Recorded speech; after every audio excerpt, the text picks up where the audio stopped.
The first minutes of the last message feel louder than any argument. Your hand still knows the shape of the keyboard. Your thumb hovers over the thread as if proximity could summon an answer. And your nervous systems propose little bargains that sound reasonable and end badly. Just one check, just one look, and just one line to prove you are polite, brave, mature. What begins as courtesy mutates into self-betrayal, because the point of silence was never to punish another person, it was to remove simulation long before to see what your mind does when it cannot force an outcome. You wanted relief. What you get is a mirror. The mirror is not kind, but it is honest. It shows appetite dressed as love, fear dressed as loyalty, and the way your mood used to hinge on the flicker of a screen. A Stoic doesn't deny longing. He denies the lie that says longing must be obeyed. He chooses to stand in the quiet until judgment returns, because judgment is the only instrument that can steer a life. A certainty invites friction. With no new data, imagination rushes to fill the gap with stories. Some flattering, most true. In one story, they cannot breathe without you. In another, you are replaced in an afternoon. In a third, they draft a perfect apology and begin again, wiser and softer. All three stories are soothing because they make you the author again. But authorship is not your role here. Your role is to separate event from interpretation and then behave. The event is simple. Neither of you is reaching out. The interpretation is complex, private, unstable. People break contact for love of peace and also for love of attention. For respect and also for revenge, because they are healing and because they are hurt. You are not a court. You are a craftsman. The craft is self-command. It begins by admitting that you can grieve without texting, remember without stalking, and hope without bargaining away your standards. The body speaks before language does. Silence will register first as sensations. Heat under the skin, tightness in the jaw, a buzzing behind the eyes, a restless hand that locks the phone before the frontal lobe is even awake. Treat these as weather alerts, not orders. Breathe through the nose, slow and steady, until the urgency loses its teeth. Name the impulse without obeying it. Reach out, check their page, ask mutual friends for updates, compose a monologue you will regret by dinner. Naming a thing turns it from a command into a suggestion, and suggestions can be declined. The aim is not to feel nothing. The aim is to decide despite feeling. Every time you delay the impulse long enough to choose, you thicken the muscle that will carry you through the next hour. Standards are the architecture that keeps you from improvising weakness when you're tired. Decide now, while your head's clear, what you will and won't do in the quiet hours that follow. You won't check the public footprints. You won't ask friends to carry water for your curiosity. You won't send a neutral sounding message designed to bait and response and call it civility. You won't give speeches about the flaws to people who cannot change the situation. You will carry yourself in a way that lets you meet your own eyes at night. You will treat their name like something you are trusted to handle, without spite. You will keep your promises to your work, to your body, and to the people who did not injure you. None of this is performance, it is governance. You are refusing to let pain draft you into behaviors you would not respect in a calmer season. Do not confuse silence with games. If you are quiet to make them chase, your center of gravity still sits inside their attention. You have traded begging for baiting, which is still dependence. The discipline here is cleaner. You are removing stimuli so you can hear the sound of your life without constant negotiation. You are testing whether your standards hold without an audience. You are proving that love, however strong, does not require you to act on your dignity for a reply. You do not punish them with absence. You protect yourself with boundaries. You do not pretend you do not care. You practice care without surrendering the steering wheel. Action does not need to aim at them to matter. Anxiety will swear that only an outcome involving the other person will count. The truth is quieter and more durable. Action that makes you more competent, more stable, more honest, and more selective changes the quality of every relationship you will touch, including this one if it reappears. Build a day that cannot be held hostage by a notification. Put one block of craft where you must produce value without applause. Put one block of physical effort where your body remembers it is an ally, not a prop for romance. Put one block of service where you give something useful to someone who can't repay you. These are not distractions. They are declarations. My life continues, and it is guided by standards I chose when I was calm. Memory always will buries it. They always do when the present goes quiet. You will replay the best hour of the best day until it looks like the whole story. You will replay the worst hour of the worst day and call it prophecy. Let the film roll without adding narration. If a scene carries a lesson, extract it in plain language and keep it. If a scene is only ache, let it pass like a weather front. Suffering is sticky because it comes with a soundtrack of explanations that make you feel strong while leaving you brittle. The correction is simple, not easy. Return to a small task you respect. Write one paragraph you will not hate tomorrow. Lift what you promised. Cook with both hands. Clean one surface until it shines. Strength returns through execution, not through eloquence about wounds. Guard your mouth. What you say while you're hurting will either deepen the cut or stitch it. Speak respectfully about them, even in private, not because they were perfect, but because you intend to be someone whose respect is not for sale to pain. Decline invitations to dramatize. When asked, answer with clean facts and an honest limit. We are not in contact. I hope we both make good choices. I am focusing on my part. A man who can do this even once in the first week becomes more expensive to mistreat. He also becomes more attractive to himself, which is the only attraction that does not collapse under scrutiny. Choice is the hidden gift of mutual silence. When you are no longer reacting to a feed, you discover space for standards. Write them in plain language, not poetry. Honesty before comfort, clarity before warmth, effort symmetry, conflict, hygiene, that bans sarcasm and stonewalling, punctuality, sobriety. Read the page aloud. If the person you care for returned tomorrow, could you carry these lines into the room without apology? If not, keep training until the answer is yes. The point is not to become unfeeling, it is to become coherent. Coherence is what lets love sit next to self respect without one devouring the other.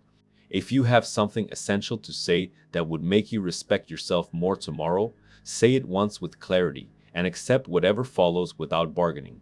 If you do not, keep your word to yourself and do the next right thing where your feet are. You can be tender without being porous. You can remember without reopening a wound. You can hope without rehearsing a rescue. Dignity is a daily bill paid in small acts that nobody sees. The account compounds. In the end, the quiet clarifies two truths. You forget when you are entwined. First, love cannot be forced into being by technique. It flourishes where freedom meets responsibility. Second, self respect is cheaper to maintain than to rebuild. Every time you refuse to let anxiety spend your attention, you lay a brick back into the wall that keeps you steady. Build for the man you intend to be a year from now. If this relationship belongs in that future, it will survive your standards. If it does not, your standards will save you from a life lived begging the weather to change.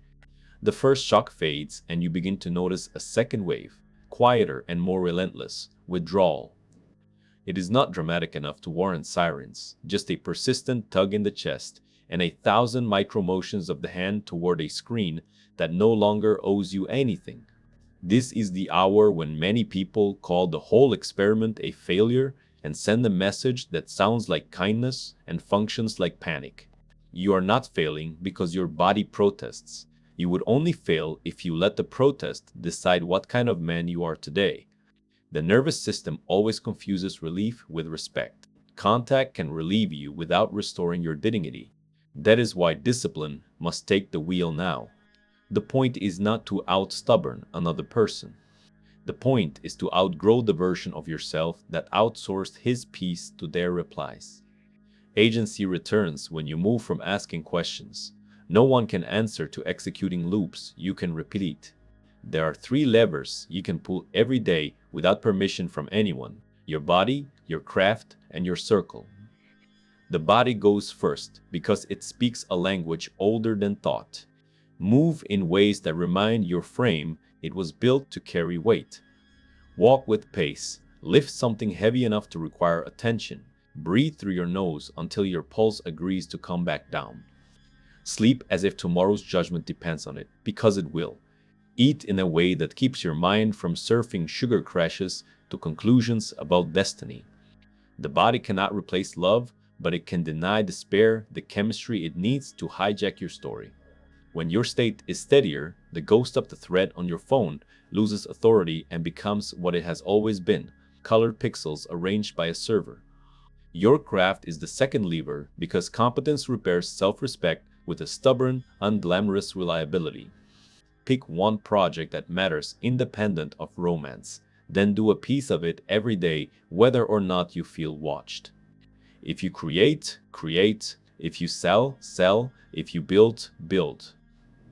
Ship something small and real before noon if you can, so the day acquires a spine that gossip cannot bend.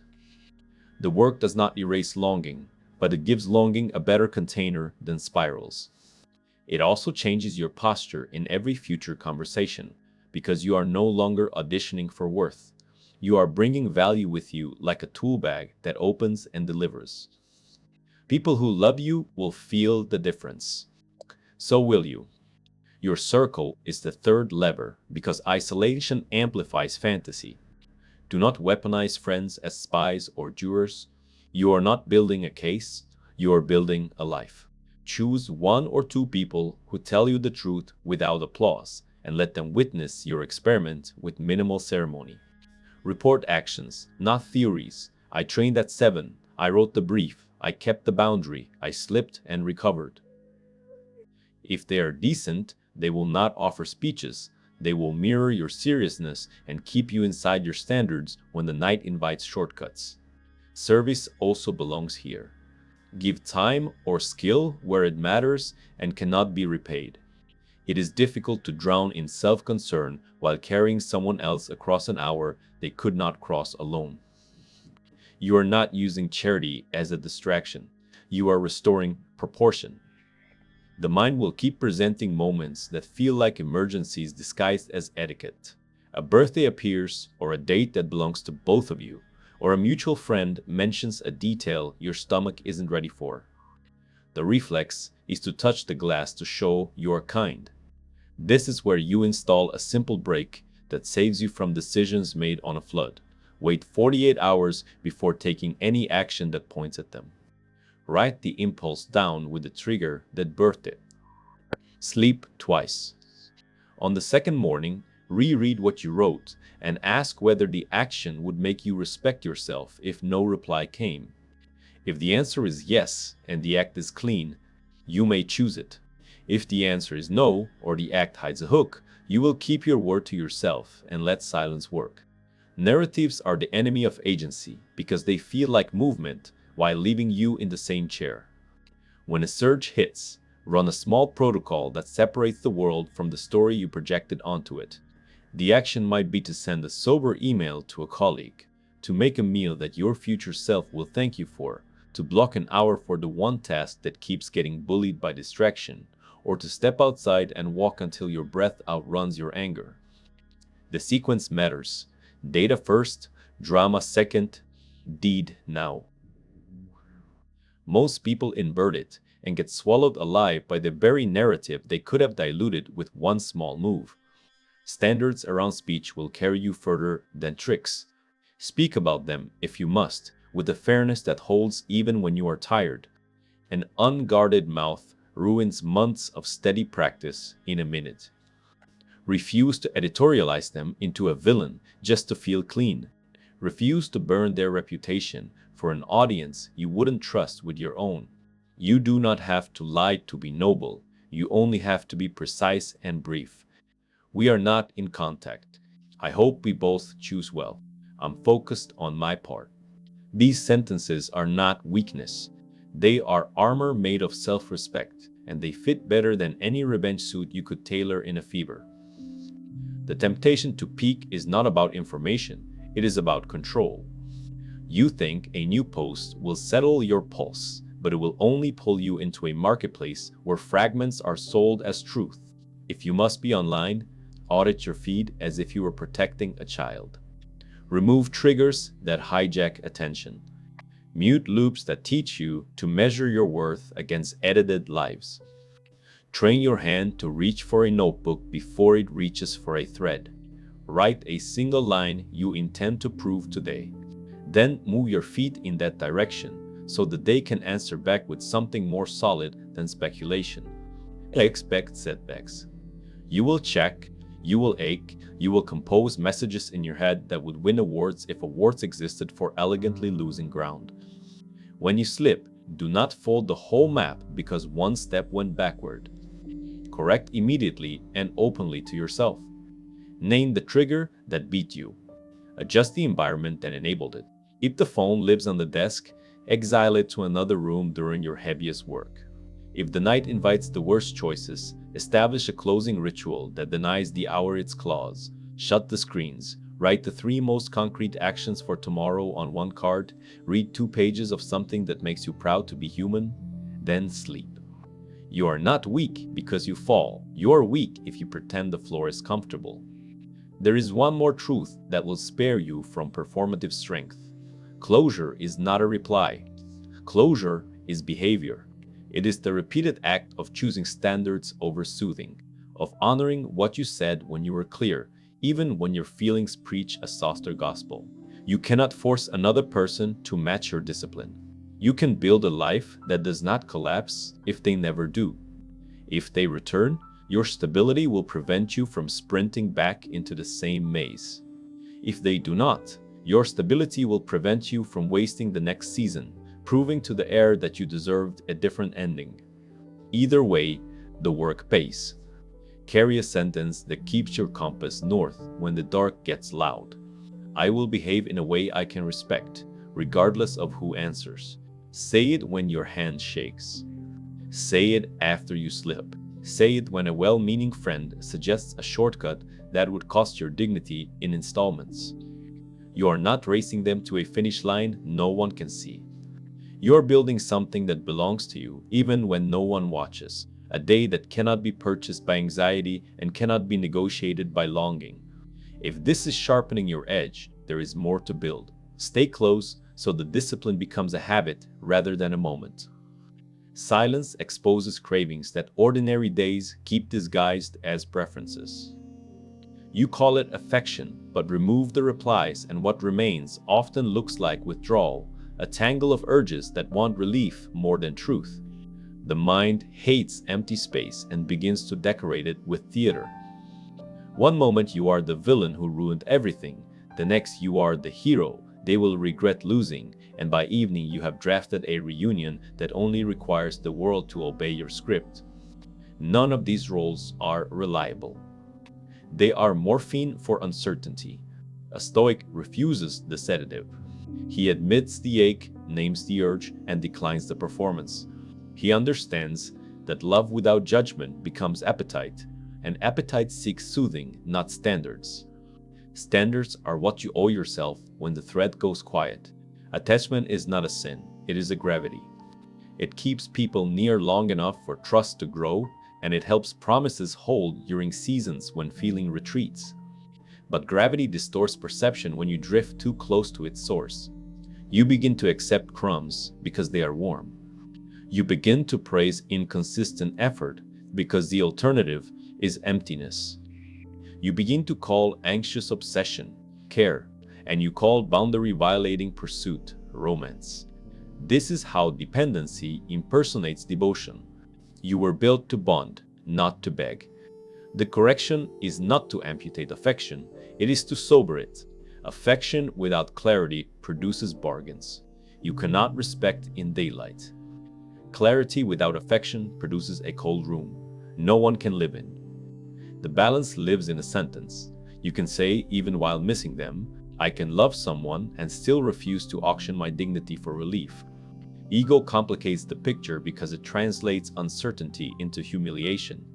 It tells you that silence is a verdict, that your worth is on trial, that invisible jurors are taking notes.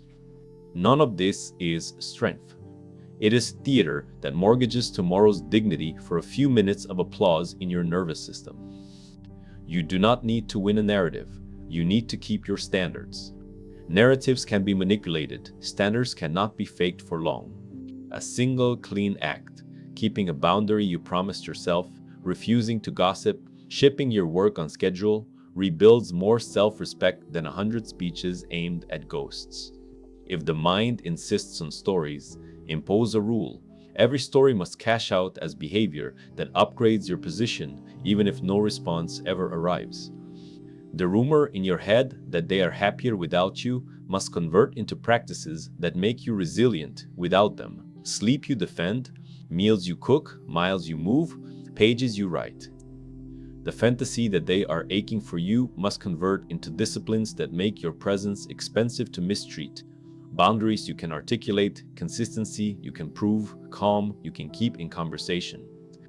The revenge screenplay must convert into decisions that relocate attention from grievance to growth, refunds of time from social media into craft, reductions of alcohol and sugar that lengthen your fuse, a firmer refusal to buy relief with self-betrayal. If a story cannot be turned into action under your control, it is a narcotic. Put it down. Run a narrative audit before the next impulse drafts a message. Take a blank page and write the situation in one flat sentence, free of adjectives, as if a camera were recording it. Then write the sentence you keep telling yourself when the house is quiet. Read them side by side. The first will be small and stable. The second will be loud and unstable. Trim the second until it fits on a single line of facts a stranger would accept. Then ask what behavior would be honorable if the line never changes. Honor often looks smaller than you want it to. Reply to no one about them. Move your body. Do the hour of deep work you promised. Call someone who actually needs you. Eat like tomorrow's judgment matters. Drama wants spectacle. Dignity wants repetition. Comparison poisons clarity by importing invented lives into your wound. You visit their page or the page of the person you fear and swallow fragments as if they were lab results. You know the scene is staged and you look anyway. The result is predictable, a mood crash dressed as research. The solution is not rage at technology, it is obedience to your own standards. You do not feed yourself images that make you weaker. Remove triggers the way a pilot clears debris from a runway before takeoff. Mute loops that teach you to grade your reality against someone else's invention. Train your hand to reach for a notebook before it reaches for a thread. Write a single line you intend to prove today and keep it visible until you either prove it or admit you fled. The day is a ledger. Enter acts, not fantasies. What then is the shape of a life when ego stops directing and attachment stops dictating? It is not heroic. It is repeatable. You rise and decide how you will move your body so chemistry works for you rather than against you. You choose one slice of work worthy of 90 minutes of undivided attention and you give it everything. You place one brick in a friendship or in service to someone who cannot repay you. You speak about the person you miss with accuracy instead of performance, or you decline to speak at all. You refuse to buy relief with self-disrespect. You do these things without the trumpet of a new identity. You do them because they are under your control and because the man you intend to be a year from now will thank you for not selling him out for a hit of certainty. Grief will visit, sometimes with a dignity that feels like prayer and sometimes like a storm that forgets to end. Welcome the first and shelter from the second. Clean grief brings gratitude and humility and a renewed sense of how rare it is to meet anyone deeply. Dirty grief brings entitlement, demands for cosmic reimbursement, and a script that always ends with you breaking your own rules to extract relief. Clean grief can be carried while you cook, work, and rest. Dirty grief attempts to seize your schedule and rent it to fantasy. You cannot negotiate with dirty grief, you can only starve it. You starve it by proving to yourself that you can endure an hour without collapsing into a feed or a message. You starve it by redirecting energy into work, training, and service until the storm weakens enough to pass. Self-respect rituals stabilize you when the mirror gets noisy. Wake early enough to greet the day before the world hands you its mood. Make your bed not as theater, but because order created by your hands teaches the nervous system that you are not floating. Write, in clear ink, one line you want the day to prove and keep it where your eyes return to it. Eat and move in ways that make your judgment less vulnerable to story-driven swings. Call one person who knows the difference between sympathy and permission, and report acts, not theories. Close the day by naming the urge that barked the loudest and the action you took instead. The ritual is plain on purpose. Plain things are harder to rationalize away. One day, the temptation will arrive to send a message engineered to harvest reassurance. You will want to check whether you still matter. Understand the exchange rate. You can buy a few minutes of calm with a currency you cannot quickly replenish, your trust in your own restraint. Spend that currency only if the act would make you proud, even without a reply. Pride here is not arrogance, it is alignment between values and behavior. If the act fails that test, do not outsource your discomfort. Carry it until it fades, because it always does when you refuse to feed it. Relief earned by keeping your word to yourself feels small in the moment and enormous at night. The future remains unwritten. They may return with clarity, and you may choose a new chapter with better rules. They may remain distant, and your life may unfold into shapes you could not have planned while you were staring at a thread. In both cases, the same law governs you. Do not be cheaper today than the love you hope to build tomorrow. Cheapness is the habit of trading standards for a little peace. Expensiveness is the habit of insisting on behavior that protects your dignity even when no one is clapping. The person who learns that habit becomes selective without becoming bitter, open without being porous, warm without being weak. That person can love again without rehearsing loss as an identity. When the house is quiet and the stories grow loud, return to the smallest reliable facts. You have a body to steady, work to do, and people to serve. You have a tongue you can keep clean. You have a day that will end and a pillow you will face. The story worth telling is the one you can verify with behavior. Choose it again and again until ego learns there is nothing to protect and attachment learns there is nothing to beg for. What remains is affection that does not bargain, standards that do not wobble, and a life that does not wait for someone else's typing indicator to begin. Now some exciting news. Our channel now offers a members club. By joining it, you'll unlock exclusive benefits, deeper content dives, and personal insights. Join us on this journey and let's build a meaningful life together. And I also humbly ask you to leave a comment, as it helps my channel immensely. If you do not know what to comment, just write "better every day" so I know you reached this far. And don't forget to subscribe for more content like this. Also, I've linked some books on Stoicism that helped me become the man I am today and will also help you achieve a Stoic mindset. There is a difference between being difficult and being precise. When the thread goes silent, you decide which one you will be. Precision begins on paper, not in arguments. Write, in ordinary language, the life you are willing to live and the conduct you are willing to participate in. Not a performative manifesto, but a private contract that stops you from improvising under pressure. I will not trade clarity for proximity. I will not buy relief with self-disrespect. I will not accept habits that train me to explain away what I would never advise a friend to tolerate. When a standard is written, you no longer need to rehearse speeches. You only need to honor agreements you already made with yourself. Most of what you called compromise in the past was fear wearing good manners. You lowered your standards not because generosity required it, but because the alternative was uncertainty. You told yourself you were easygoing. In practice, you were easy to misuse. The correction is not to become brittle or theatrical. The correction is to become coherent. Coherence is when your calendar, your tongue, and your choices agree with your stated values. People feel coherence within minutes. It reads as calm rather than cold, open rather than porous.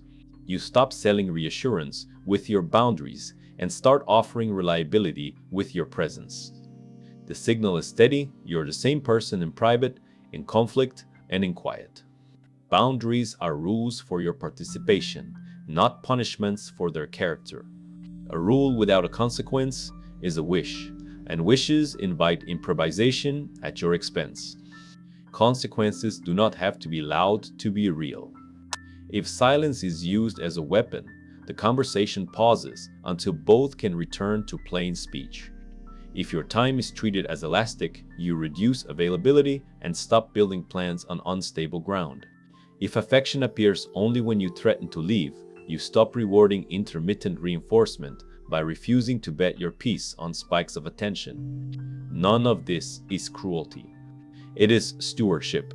You are managing the one life you are responsible for with the same seriousness you bring to your work when a system must not fail. Clarity protects kindness from exploitation. Without clarity, you perform confusion and call it peace. Ask what they meant while the moment is still warm. Do not wait weeks for sarcasm to calcify into resentment. Name what you need in words. A stranger would understand. If you value honesty, make honesty survivable by receiving it without theatrics and rewarding candor even when it stings.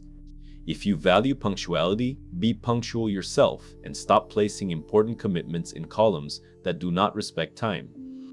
If you value effort symmetry, stop praising breadcrumbs as banquets.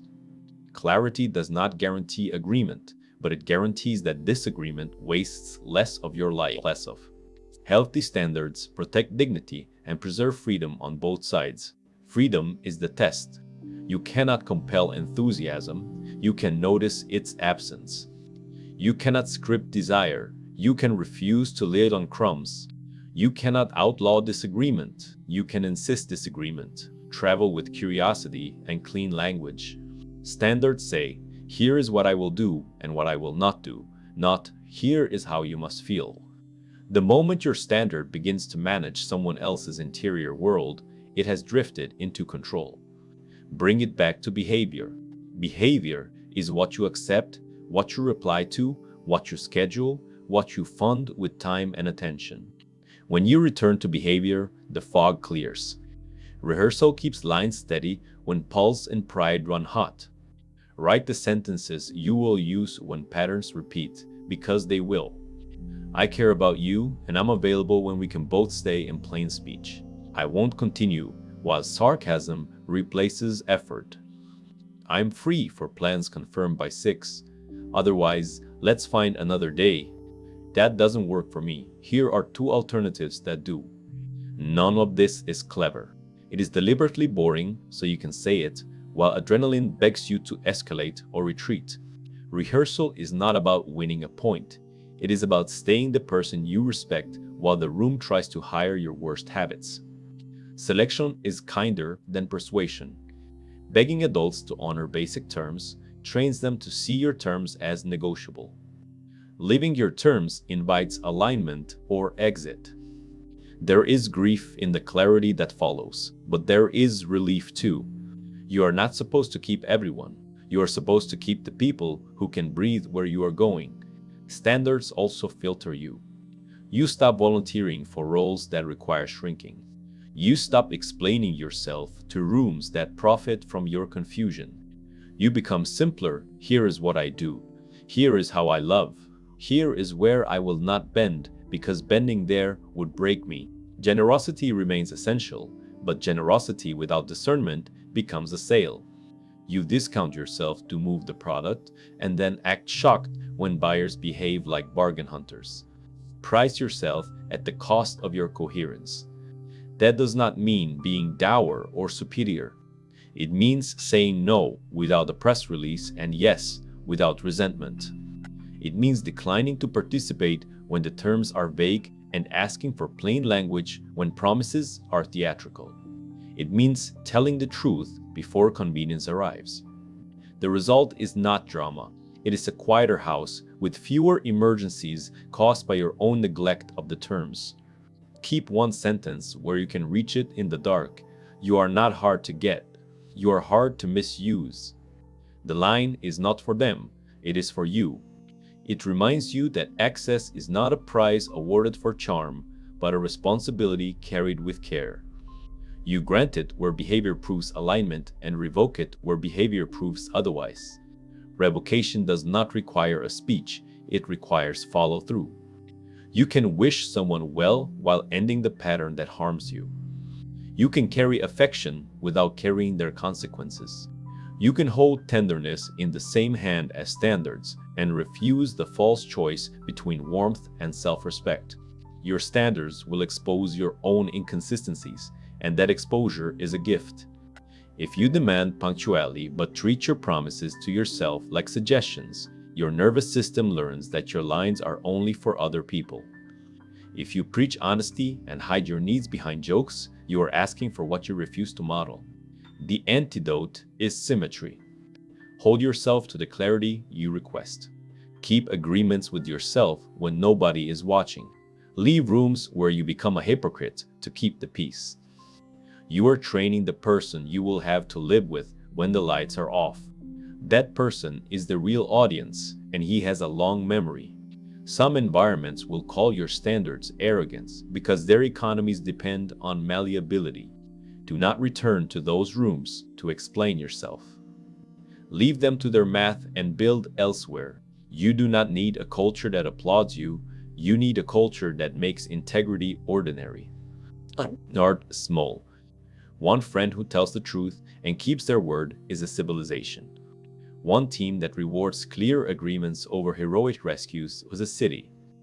One home where silence is not a weapon and affection does not require self-betrayal is a nation-state with borders worth defending. Build there until it is normal. When the next message arrives, your standards will answer faster than your loneliness. If words and behavior align with the terms you live by, you can step toward without abandoning yourself. If they are only bait for the old loop, you will feel the ache and let it pass because you are busy being precise. Precision is compassion for both of you. It keeps you from selling a version of yourself that will resent the buyer, and it keeps them from purchasing a future they cannot afford to maintain. The new baseline is simple. Love is voluntary, respect is non-negotiable. You will carry both forward, even if you carry them alone for a while. When the message finally lands, adrenaline pretends to be truth. Your heart accelerates, your memory gets selective, and the part of your mind that missed them begins auditioning for a future it has not verified. The words on the screen might be gentle, neutral, clumsy, or surgically precise. Your body will try to assign them a meaning that delivers relief. This is the moment to switch instruments. You do not read the message with hunger, you read it with standards. What you have been building in the quiet was not a moat against love, it was a filter. The filter does not ask whether you could feel good again for an evening. It asks whether the terms that protect your dignity can live here tomorrow morning and next month. You are not judging their soul. You are evaluating an arrangement. You do not need to punish, perform, or prove anything. All you need to see. Begin by classifying the contact without romance. Some messages are curiosity dressed as care, sent to check whether the door is still unlocked. Some are loneliness speaking in the language of memory, hoping you will carry them through a difficult hour. Some are attempts to reset you to the old contract without supplying a new one. A few are genuine repair, specific acknowledgments of what failed, sincere ownership without bargaining, and a concrete proposal for how to behave differently. Classification does not require cynicism. It requires the humility to accept that words are cheap until they travel with cost. You do not punish curiosity or loneliness, but you do not reorganize your life around them. You welcome repair when it brings receipts. You keep a gentle spine in all cases. Respond slowly enough that your dignity can catch up with your speed. A quick reply is not a betrayal if it is clean, but speed is where many people sell their standards. Take a short walk before you touch the keys. Breathe until your chest falls to ground level. Reread what they sent and remove the adjectives your nervous system tried to add. If you choose to answer, answer with the calm of someone who already has a life. You are available for clarity, you are unavailable for breadcrumbing. You are open to repair, you are close to cycles. You are willing to listen, you will not audition. Tone matters because it teaches both of you what kind of room you're building. Calm tone with clear content is stronger than heat with vague wishes.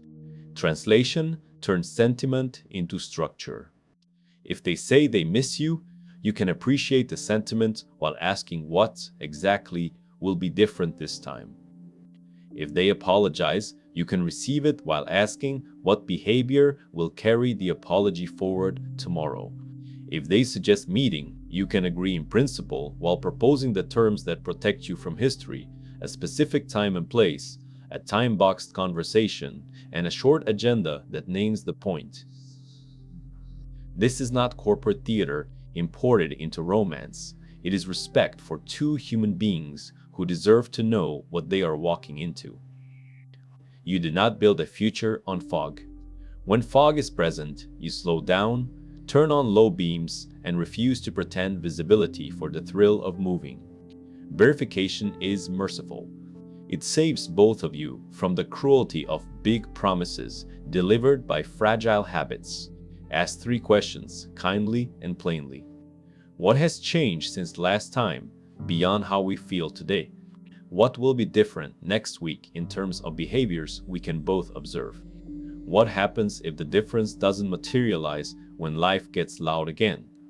These are not traps, they are guardrails. A person who is ready for a better chapter will feel relief that somebody finally put shape around hope. A person who is not ready will call them pressure or punishment. You cannot convince readiness into existence. You can only tell the truth early and let reality spare you the slow ache of repetition. Short windows prevent long illusions.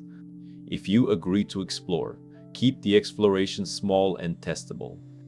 2 weeks is long enough for patterns to show when both people are trying, and short enough to exit without theater if the old rhythms return. During the window, you are not hunting for perfection, you are scanning for predictability. Do words and behaviors match when it is inconvenient? Does conflict resolve without weapons you both swore to retire? Does effort appear without intermittent reinforcement games? Do you recognize your own standards in your mouth and calendar? Or did you smuggle exceptions into your days because the air smelled like the past? If the answers are good, you extend the window and add weight slowly. If they are not, you end the experiment gently and cleanly with a sentence that preserves respect. The terms aren't holding in reality, I'm stepping back. Watch your own posture even more closely than you watch theirs. Contact can turn you into a salesman for an outcome you cannot deliver alone. When you catch yourself managing their impressions, over-explaining your needs, or furnishing excuses for their misses before they arrive, you are leaving the ground. Return to the rule that kept you sane in the quiet: behavior over narrative. You do not defend the indefensible because you are afraid this is your last chance. You do not magnify crumbs because you are addicted to hope. You do not weaponize silence to extract effort. You are too afraid to request. You state your terms with kindness, enforce them with consistency, and accept the results without melodrama. If results humble you, let humility make you wiser, not smaller. The meeting, if it happens, is a room to test coherence, not a stage to perform chemistry. Bring your attention, not your script. Look for the small tells that predict large truths. Whether they listen without loading their next rebuttal, whether they can name their part without laundering it through yours, whether they ask questions that touch reality instead of rehearsing nostalgia. Offer the same. Admit where you fell short and how you are correcting it. Name the standard you failed to hold and the measure you're applying to hold it now. Speak with the precision you expect. If heat rises, protect the conversation from sarcasm, stonewalling, and threat. When the hour ends, do not improvise big decisions. Give the evening the dignity of digestion. Let tomorrow confirm whether tonight was a turning point or a well-lit memory. There will be contact that is good and insufficient, warm and unserious, polite and incompatible. That is not failure. That is data. Dignity increases when you treat data as guidance instead of a referendum on your worth. You can wish them well and still withdraw access. You can carry tenderness without carrying the loop that kept you both small. You can end the experiment without indicting the past, because the past already taught you what you needed, who you become without your standards, and who you are when you keep them. You are not sentencing anyone to loneliness. You are protecting two futures from a story that cannot support them. If you choose to continue as the person you trained to be while the thread was quiet. Keep sleeping like judgment matters. Keep moving like the body is your ally. Keep shipping work that reminds you of your competence. Keep friends near who prefer your strength to your drama. Keep your mouth clean and your calendar honest. Connection has a way of eroding practice. When novelty returns, do not let novelty rent your discipline. The same standards that made re-entry possible will keep it noble. The same boundaries that made you expensive to mistreat will keep love breathable. The same calm that made your message measured will make your presence steady. Carry one line into every reply and every room. Access is earned by alignment and kept by consistency. Alignment means your values meet in behavior you can both verify. Consistency means the behavior repeats when the week is ordinary and when it is hard. Say the line to yourself when the old gravity pulls. Say it softly when the new promise tempts you to sprint. Love cannot be forced, but it can be starved or fed by the way you live. Feed it with clarity, with courage, with temperance, with justice. If contact becomes a home, these will be the beams. If it fades back into quiet, these will be the tools you keep. The turn does not happen on their screen. It happens in the room where you keep your promises to yourself. One day you notice that the urge to check is still there, but it no longer drafts the rest of the hour. One day you feel the ache arrive, do nothing theatrical about it, and watch it leave the way weather leaves a window. One day you read an old thread, and instead of romance you see patterns. Instead of failure, you see training. Instead of a verdict, you see a map of who you were and a hint of who you might become if you keep your hands on the right levers. The game turns when you stop trying to win a person and start insisting on a way of living that will not collapse, with or without them. Need becomes choice. Chasing becomes selecting. Explanations become standards. The world looks the same for a while, and then it does not. Choice announces itself quietly.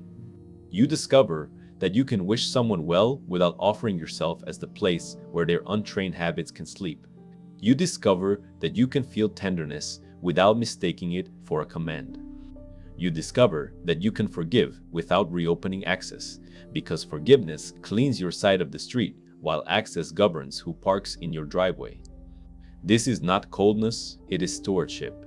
You are managing your attention, your body, your work, your friendships, and your sleep like a craftsman who finally understands the cost of sloppy settings. The currency you are defending is not pride. It is clarity. Clarity lets love sit in the same room as self-respect without one choking the other. What people call power in silence is usually just coherence. Coherence is the sensation of recognizing yourself across situations. It is showing up the same on a Tuesday afternoon that you were on a Sunday night. It is speaking once and trusting your follow-through to carry the rest. It is leaving a room without salt in your mouth because you told the truth early and forced the terms you can live with and refused to auction your peace for a few minutes of relief. Coherence is contagious. The decent will relax around it because they know where they stand. The unserious will bounce off it because it makes manipulation expensive. You do not rebate this. You keep building it. The turn also rewrites your appetite for attention. You stop feeding the parts of you that prefer fireworks to fire. Fireworks are hot and empty. Fire is steady and useful. Fire cooks meals and warms rooms and outlasts storms. Attention had been the fireworks, loud, thrilling, and gone before the bill arrived. Now you want the kind of attention that shows up on time, says what it means, tells the truth when truth is inconvenient, and keeps desire inside agreements rather than performing it in public to harvest a reaction. The first kind made your nervous system binge and crash. The second kind lets you go to bed on a sentence you can defend. I lit how I said I would. If the person returns, you bring this fire with you. You do not sprint. You do not punish. You do not lecture history. You test reality with small, clear experiments that either confirm alignment or reveal its absence. You let their actions teach you who they are without rewriting the curriculum every time hope gets loud. You keep your schedule honest so romance does not colonize the parts of your life that keep you sane. You remain willing to be surprised by goodness, but you decline to be shocked by repetition. The difference is calm. Calm is the posture of someone who knows that love is voluntary and respect is non-negotiable, and who will not confuse the two again. If they do not return, the turn still holds. The content of your days is no longer a placeholder for a message. Work gains weight and shape because you put weight and shape into it. Friends stop feeling like an audience and feel like a country you belong to because you invest more than stories in it.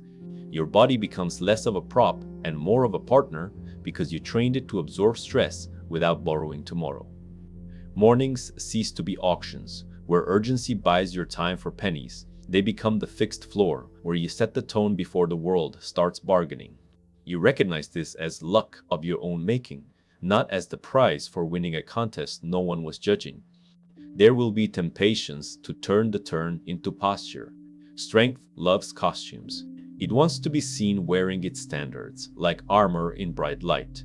The quieter the change, the longer it lasts. Modesty is not denial, it is maintenance. You do not owe the room a sermon about boundaries. You owe your life the enforcement of them.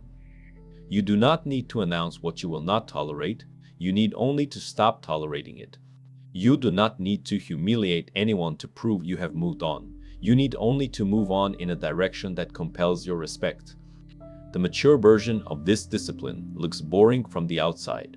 It is the calm person who works, rests, answers directly, laughs with ease, and leaves on time. The turn will fail if you make it dependent on perfect conduct. Expect regressions. Expect a night that smells like the past to invite a decision you will dislike in the morning. When it happens, refuse the melodrama of self-condemnation. The ego that used to turn silence into humiliation will try to turn a slip into identity. Or not let it. Correct the environment that made the slip easy. Remove the bottle or the app. Restore the bedtime that makes your judgment less fragile. Call the friend who will not let you rehearse excuses. Reaffirm the rule you broke by keeping it twice tomorrow. The standard is not broken because you broke it once.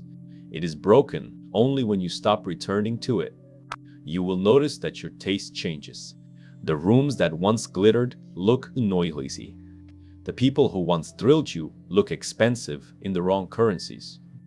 You start to value tone over volume, plans over promises, clean exits over dramatic stays. You begin to take seriously the idea that adulthood is not a mood, but a series of agreements you keep under multiple kinds of weather. You also become less sentimental about talent that refuses to train, charm that refuses to tell the truth, chemistry that refuses to evolve into character. You do not hate these things. You simply stop leasing your peace to them. The most important proof that the game has turned is how you use quiet when it returns. Quiet used to be the foyer of panic. You filled it with noise to stop the walls from speaking. Now, quiet becomes a workshop. You read without skimming. You write without performing. You pray if you pray, not to demand outcomes, but to align your will with the good you can do today. You plan without fantasizing, and then you execute without broadcasting. You sleep, not to escape, but to protect tomorrow's precision. The quiet that once accused you becomes the place where you recover the only freedom worth defending, the ability to decide who you will be before the world starts trying to rent that decision from you. Carry forward one law that simplifies every hard moment. Choose the action that you will respect tonight. Not the action that gets the fastest relief, not the action that wins imaginary juries, not the action that persuades a person to fill your silence for an hour. Choose the action that allows you to meet your eyes in the mirror without explanation. If that means reaching out once to say what dignity requires, do it with precision and accept the outcome. If that means holding the line and letting longing pass like weather, hold it and let it pass. If that means closing a chapter without dragging anyone through a trial, close it and go cook your dinner. Respect is not an emotion you wait to feel. It is a bill you pay with behavior you can verify. In time, the phrase that used to govern you, "please answer," gives way to another, "live clean." Live clean in how you speak and what you endorse. Live clean in how you choose work and how you leave rooms. Live clean in how you receive affection and how you withdraw access. Live clean in what you feed your body and what you feed your attention. Clean living is not puritanical, it is efficient. It wastes less life on repair because it causes less damage in the first place. And when damage arrives, because life does not consult your schedules, clean living makes repair faster because pride is not busy hiding evidence. If a person joins you in this life, they join you at the level of your practice, not at the level of your speeches. If no one joins you today, the practice still pays because the man who lives this way can stand still when others panic and move when others freeze. The game turns not because you learn to manipulate silence, but because you learn to meet reality with courage, temperance, justice, and wisdom. You are not waiting anymore. You are choosing. You are not proving anything to people who left. You are proving something to the one who stayed. And that proof, compounded over ordinary days, is what finally makes the quiet feel like a home you built rather than a hallway you are afraid to cross. Now, if any part of this message has been helpful to you, leave us your like and comment, helping the algorithm recommend it to someone who needs it at this time. Don't forget to subscribe so you don't miss new videos. And if you look through the videos we've already uploaded, you're sure to find something to take with you. Have a good day.